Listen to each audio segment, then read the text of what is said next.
देवी प्रपन्नारति हरे प्रसीद प्रसीद मातर जगतोऽखिलस्य प्रसीद विश्वेश्वरी विश्वं तमेश्वरी देवी चराचरस्य। आज 2079 साउनको 11 गते बुधबारको दिन अहिले बिहानको 5:30 बजिरहेको छ।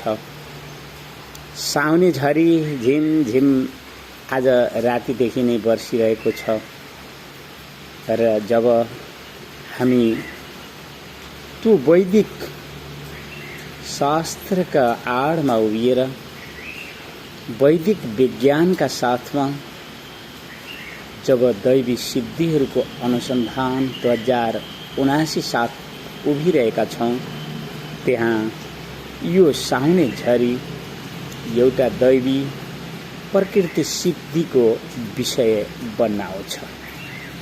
हामीले देखेका छौँ कि त्यो हराभरा खेतको जौहरू एउटा छेउबाट खाँदै अर्को छेउ निक्लने ती गाई घोडाहरू जस्तै, हे अग्नि देवता, धर्म र सत्यलाई न्याय दिनका निमित्त हजुर कहिले महाभारतको रूपमा आउनुभयो, कहिले रामायणको रूपमा आउनुभयो र यो पृथ्वीको भारलाई शान्त पार्नु।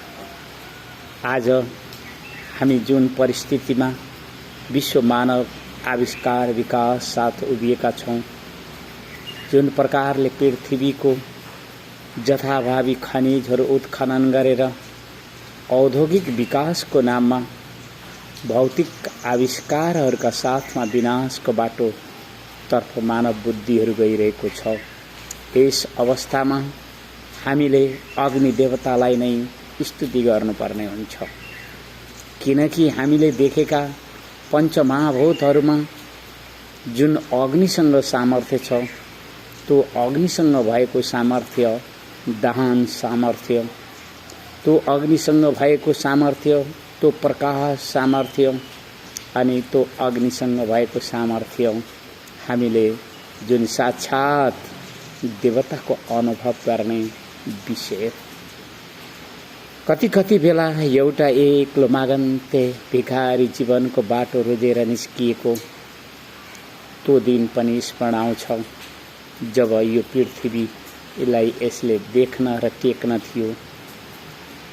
त्यति बेला 2023 भाद्र 7 गते, अब त्यो भाद्र 7 गते बिहान 6:35 त्यो पाल्पाको मियलधारा, त्यो नारायण थानका घन्टीहरू अनि त्यो पाल्पाको माडी, ती हरा भरा फाँटहरू, धानका फाँटहरू, भदौरे घाम बिहानको त्यो कालो बादलसँग र त्यो सेतो बादलसँग लुकमारी खेलेको दृश्यलाई मैले आज कता कता सम्झिरहेको छु, किनकि भदौ 7 गते मेरो जन्म गाँठो आउँदैछ। जीवन कति तरङ्गिए, कहाँ पुगे, तर मैले जुन बाटो समाएको रहेछु त्यो बाटो धर्म र सत्यको रहेछ, त्यो बाटो प्रकृतिको न्यायको बाटो रहेछ अनि त्यो बाटो जीवन बुझ्न पाइने बाटो रहेछ। त्यसैले त मैले आज यी आवाजहरू प्रकृतिको खुला विश्वविद्यालयमा जुन प्रकारले मैले शिक्षाहरू पाउन पुगेँ र जुन प्रकारले मैले वैदिक विज्ञानका साथमा जुन दैवी सिद्धिहरूको अनुसन्धान गर्न गइरहेको छु, किनकि मैले मेरो प्यारो यो गोर्खा राज्य नेपाल जुन हिमालयको काखमा पहाड र तराईहरूले सुसज्जित अनि वेदको उर्वर भूमि हुन नाताले अनि त्यहाँ एउटा आत्रीय नस्लको यो भौतिक शरीरको जन्म सम्बन्ध, त्यहाँ मैले जुन जैविक सम्बन्धहरूको विषयमा बुझेँ, त्यहाँ एउटा चेतन आत्मा थियो। त्यो चेतन आत्मा नै वास्तवमा वेद थियो। वेदहरू मैले बटुले, बजारमा गएँ र ती पैसामा किन्न पाइने वेदहरूलाई ल्याएँ। तिनलाई पनि सरसर्ती भाषा अनुसार पढ्दै गएँ र यथार्थमा मलाई के लाग्यो भने कि जुन चेतन आत्मा नामको वेद छ, त्यही वेद नै सब थोको र अचिन्तनीय, अपरोशीय त्यो सत्ता पनि हो। जति बेला मैले आफ्नो भौतिक शरीर अस्वस्थ भएर मृत्युको बाटोमा पल्टिरहेको हुन्छ, म त्यति बेला त्यस भौतिक शरीरलाई एक एक केलाएर हेरिरहेको हुन्छु। मैले जीवन विज्ञानका साथमा पुगेर त्यो भौतिक शरीरलाई देख्छु। त्यो त अन्नको विकार, अन्नहरूद्वारा नै यो शरीर बन्छ र अन्नमा नै परिवर्तन हुँदै समाप्त हुन्छ। मैले देख्दा देख्दै मेरो त मृत शरीरमा ती हरिया माखाहरू उडेर आए, ती अंश छोड्ने ती खैरा खैरा माखाहरू उडेर आए, हजारौं हजार माखाहरू उडेर आए। मैले हेर्दा हेर्दै ती कागहरू आए अनि मेरो शरीरलाई लुचिरहेको देखेँ। अनि मैले हेर्दा हेर्दै अचम्म के हो भने कि ती कुकुर स्याल सबैले आफ्नो आहार मासु सम्झेर लुचिरहेका थिए। मैले त्यो सबै ठुलो देखेँ र अन्ततः मेरो त्यो भाषा एउटा यौगिक समाधि भाषा दृश्य मात्र रहेछ। अनि मैले यसो टोलाएर हेरेँ, ती सबै जैविक जीवहरू, हर जीवहरू आफ्नो प्राण रक्षाका निमित्त खाद्यान्नको खोजिरहेका छन्। उनीहरूलाई खाद्यान्न अति आवश्यक छ। एउटा नाङ्गो अवस्थामा मैले आफूलाई त्यहाँ पनि सुखी पाएँ र त्यहाँ पनि निधाएँ। तर जब म भोको पेटमा मलाई सुत्नु पर्थ्यो, मलाई निद्रा लाग्दैन थियो। अनि म त्यहाँ विचार गर्थेँ कि अन्न बलि हो अथवा जगतका यी पदार्थहरू। मैले खाद्यान्नको कारणले नै प्राणलाई बल मिलेको अनुभव गरेँ, किनकि भोकाएको मानिसले जब खाना खान्छ उसमा आएको बलको अनुभव मैले राम्रोसँग अनुभव गरेको छु। मेरा भाषाहरू कति बेला यौगिक समाधिका भाषाहरू साथ जाने गर्थे। मैले कति बेला ती चिताहरू बनाउँथेँ अनि मैले मेरो भौतिक शरीरलाई त्यस चितामाथि आगो सल्काउने गर्थेँ। एउटा जीवनको अस्तित्व खोजिएको थियो, जीवको अस्तित्व खोजिएको थियो, चेतनको विषयमा बुझ्न खोजिएको थियो, जीवको विषयमा बुझ्न खोजिएको थियो, ईश्वरको विषयमा बुझ्न खोजिएको थियो, वैदिक साहित्य र शास्त्रहरूको विषयमा बुझ्न खोजिएको थियो। त्यहाँ एउटा वैदिक विज्ञान थियो, जुन वैदिक विज्ञानको आधार केवल अग्नि थियो, केवल सूर्य थियो, केवल चन्द्र थियो, केवल प्राण थियो, केवल पृथ्वी माता थिइन्, केवल जल वायु आकाश थियो। म यी 8 प्रकारका प्रकृति बलहरू, प्रकृति शक्तिहरूका सिद्धिहरूको विषयमा निकै राम्ररी अनुभव गरेँ, किनकि मैले त्यो प्राण निस्किरहेको मेरो भौतिक शरीरमा रहेका मेरा 10 इन्द्रियहरूको विषयमा निकै राम्ररी अनुभव गरेको छु। जब प्राण निस्कन गइरहेको थियो त्यति बेला देख्ने आँखाहरू बन्द भए, सुन्ने कानहरू बन्द भए, सुग्ने नाकहरू बन्द भए। मेरा मुखहरू ती रस र ती खाद्यान्न, मेरा हात खुट्टा मल मूत्र सबै किन त्यसरी प्राणसँग जोडिएका रहेछन्, उनीहरू सबै शान्त हुन खोजे। अनि त्यो मेरो मन र बुद्धिले एउटा निश्चयात्मक गरिरहेको थियो कि हामी यसै प्राणका साथमा जानुपर्छ। अनि मैले देख्दा देख्दै त्यो मधुविद्या भन्ने मैले छान्दोग्य उपनिषदमा सुनेको थिएँ, र पढेको पनि थिएँ त्यही माधुकरी विद्या अनुसार अथवा त्यही मौरीहरूको झुण्ड जस्तै मेरो प्राण निस्कियो। त्यस प्राणसँग मेरो मन बुद्धि र ती 10 इन्द्रियहरू एक झुण्ड भएर निस्किए। मैले हेरिरहेँ अनि ऊ जगतदेखि बाहिर गएन, ऊ अन्तरिक्षमा जाँदै थियो। अन्तरिक्षमा जाँदा जाँदै मैले एउटा त्यस्तो आवाज सुने कि त्यो आवाज थियो एकता। मैले त्यो आवाजलाई चिनेको थिएँ र मैले त्यो आवाज चिनेर पनि त्यो जीवलाई देख्न सकिनँ। त्यो आवाजको नजिकै पुगेँ अनि उसले आफ्नो परिचय दिँदा मलाई के थाहा भयो भने कि माताहरूको ममता र माया त्यो जीवसँग जोडिएर बसेको हुँदो रहेछ। र म आफ्नो त्यस यौगिक समाधि भाषाको यात्रालाई त्यहाँ प्रणाम गरेर ती देवी आमाका आशीर्वादहरू लिँदै मैले जुन प्रकृतिको खुला विश्वविद्यालयमा शिक्षाहरू लिइरहेको थिएँ, मैले जुन एक्लो मागन्ते भिखारीको बाटोमा उभिएर त्यो भारतवर्षका हिमालय र ती सामुद्रिक तीर्थहरू घुमिरहेको थिएँ, ती सबैहरूलाई फेरि मैले एक मुष्टमा वास्तवमा सत्य र धर्मको न्याय दिने ती अग्नि देवतालाई देखेँ र ती अग्नि देवतालाई साक्षी राखेर मलाई खै किन हो काली गण्डकीको काखबाट बुढी गण्डकीको हातमा सुम्पियो र यसै बुढी गण्डकी र त्रिशुलीको बेनी सङ्गममा खै किन हो मलाई देवालय र तीर्थहरू सङ्कल्प गर्ने बुद्धिहरू आए। मैले ती अग्नि देवतालाई साक्षी राखेँ र मैले जुन प्रकारले देवालय र तीर्थहरूको भाव र भावनाहरू बनाउँदा मैले माता तीर्थ धाम नै सबभन्दा पहिले परिकल्पना र सोचहरू बनाएँ। त्यसपछि मैले जुन बुढी गण्डकी र त्रिशुलीलाई गौरी र शङ्करको रूपमा दर्शन गर्ने अवसरहरू पाएँ, त्यही अवसरलाई मैले गौरी शङ्कर सङ्गम भनेर त्यही गौरी शङ्कर सङ्गम परिसरमा गौरी शङ्कर घाट र यो माता तीर्थधाम दुवैले गौरी शङ्कर सम्बन्धलाई सङ्केत गरिरहने बनाइदिए।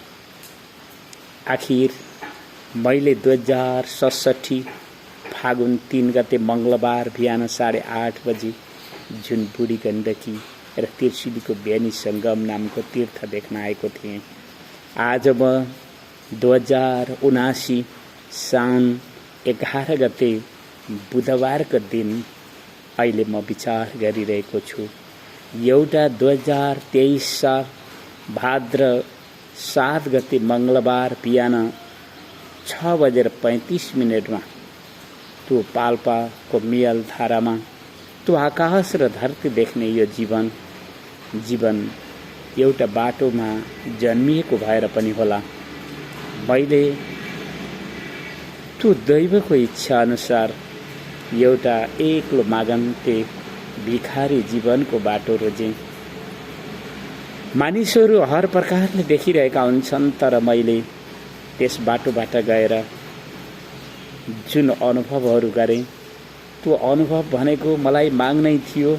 त्यसैले मैले ती माताहरूसँग जीवन जिउनका निमित्त भिख मागेँ र ती माताहरू कति ममता र माया साथ मलाई कस्ता कस्ता शिक्षा र उपदेशहरू दिए, जसका कारणले मैले देवालय र तीर्थहरू सङ्कल्प गर्न उभिएँ। जब म सङ्कल्प गर्न उभिएको थिएँ त्यति बेला अग्नि देवतालाई साक्षी राख्न भनियो, किनकि अग्नि देवता देव सेनानी हुनुहुन्छ, देव अग्रगण्य हुनुहुन्छ र उहाँको जुन बल बुद्धि सामर्थ्य छ त्यसको विषयमा मलाई परिचय दियो। र ती बुढी आमैले आफ्ना हातहरूले मेरा हातहरू समाएर जुन प्रकारका शिक्षा र उपदेशहरू दिनुभयो, आज मैले जुन प्रकारका आवाजहरू गरिरहेको छु, म जुन परिस्थितिमा उभिएको छु, त्यो देखेर तपाईँलाई आश्चर्य लाग्न सक्छ। मलाई अल्छी नहुनु भनिएको छ, मलाई लोभी नहुनु भनिएको छ र मलाई देव कार्यहरू निरन्तर गरिरहनु, किनकि मनुष्यहरूको संग्रह र सङ्गत नगर्नु। देवताहरू त्यो ढुङ्गालाई देवता बनाएर भए पनि पूज, तर ती देवताहरूकै सङ्गत गर्ने गर। हुनसक्छ त्यसैले होला मैले मेरो जीवनको आमूल परिवर्तनलाई अनुभव गरिरहेको छु। हुनसक्छ त्यसैले होला मैले ती गुणीहरूलाई नै मैले यो राष्ट्रको हितका निमित्त आवश्यक पर्ने जनशक्तिहरूलाई नै अनि मैले ती देवी आमाहरूलाई नै उनीहरूको व्यवहार साथ सम्मान पनि दिने गर्छु। मसँग प्राप्त त्यो विद्या र कलाहरूले सेवा पनि दिने गर्छु र मेरो एउटा परम कर्तव्य के हो भने कि मैले मेरो जीवन विज्ञानका साथमा ती देवी आमाहरूलाई उनीहरूको व्यवहार साथ अवश्यमेव सम्मान र सेवा दिनै पर्ने हुन्छ। त्यही कारणले त आज म यहाँसम्म आइरहेको छु र मैले मेरा गुरुहरू र मेरो धर्मबाट जुन प्रकारको विकृति र विसङ्गतिहरूको अनुभव गरेँ अनि मैले जुन प्रकारले त्यो ईश्वरीय सत्ता र वैदिक विज्ञानका साथमा उभिने अवसरहरू पाउन पुगेँ।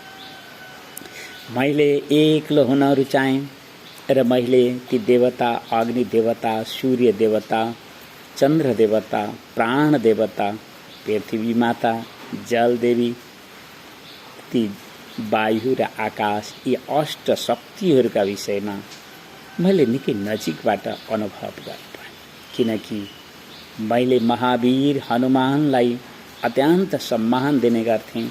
मैले ती वेदव्यास महर्षि सत्यवती पुत्र व्यासलाई सम्मान दिने गर्थेँ।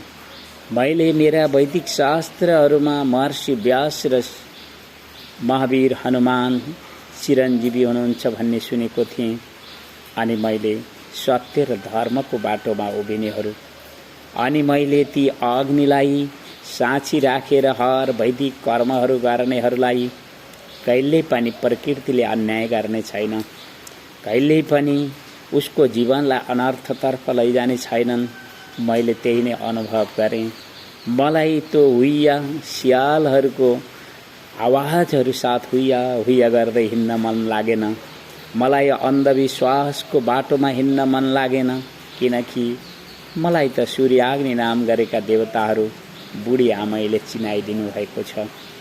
मैले त उनै सूर्याग्नि नामका देवताहरूका आश्रय लिएर म यी आवाजहरू गरिरहेको छु अनि विश्व मानव आविष्कार र विकास पनि तिनैका बलमा भइरहेको मैले देखिरहेको पनि छु र अनुभव गरिरहेको पनि छु।